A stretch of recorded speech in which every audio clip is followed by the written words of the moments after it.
श्री अखिलेश यादव जी के लिए कल मैं कह रहा था कि वह जैसे कोई एक दूध पीता हुआ बच्चा सवाल करे उस प्रकार के वो सवाल किया करते हैं। प्रयागराज या प्रदेश में या देश में कहीं पर भी यह बाढ़, भूकंप या जहाँ समुद्री क्षेत्र है वहाँ सुनामी या एक प्राकृतिक आपदा है।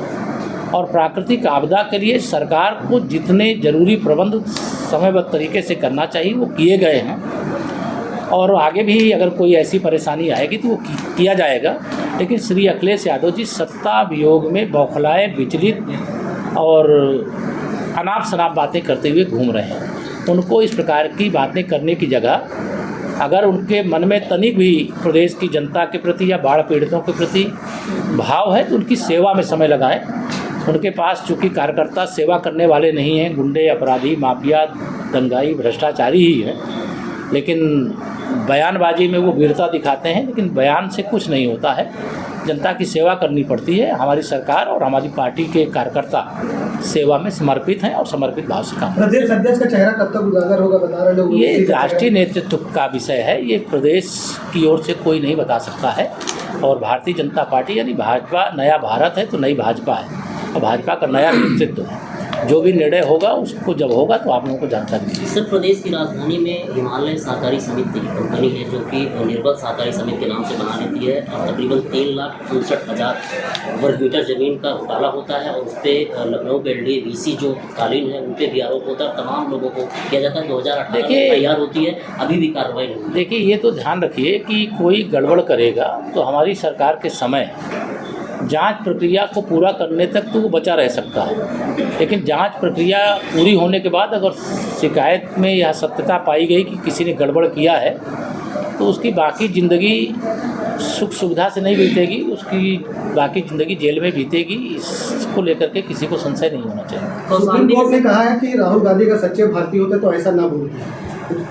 सुप्रीम कोर्ट ने कहा है राहुल गांधी जी नेता, प्रियंका बोल रही है कि जज तय नहीं करेगा कौन सच्चा है। श्री राहुल गांधी जी या श्री प्रियंका वाड्रा जी या श्रीमती सोनिया गांधी जी, ये गांधी खानदान इस देश का भला होते हुए देख ही नहीं सकता, गरीब का भला होते हुए देख नहीं सकता, पिछड़ों का, दलितों का, आदिवासियों का उत्थान नहीं देख सकता। और ऐसे सवाल करेगा जो देशवासियों को लगे कि मतलब कहीं देश की कोई ज़मीन तो नहीं छीन लिया। माननीय प्रधानमंत्री मोदी जी के नेतृत्व में भाजपा की अगुवाई वाली देश में सरकार है और देश की सेना इस समय दुनिया के सबसे शक्तिशाली सेना है। भारत की 1 इंच ज़मीन भी कोई माई का लाल नहीं ले सकता।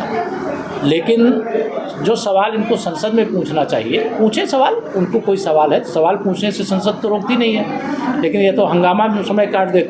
लेकिन सुप्रीम कोर्ट की जो फटकार है उसके बाद भी गांधी खानदान को समझ में नहीं आया है, लेकिन उनको समझ में आएगा और जनता समझाएगी। जब भी चुनाव होंगे कांग्रेस का अस्तित्व ही संकट में भविष्य में नजर आएगा, क्योंकि राजनीति जो की जाती है रचनात्मक की जाती है, नकारात्मक नहीं की जाती। और सामने का सवाल है, यहाँ पर अमरूद का उत्पादन पूरे देश में जाना जाता था, लेकिन विभागीय उपेक्षा के चलते अमरूद के बागान उजड़ते जा रहे हैं।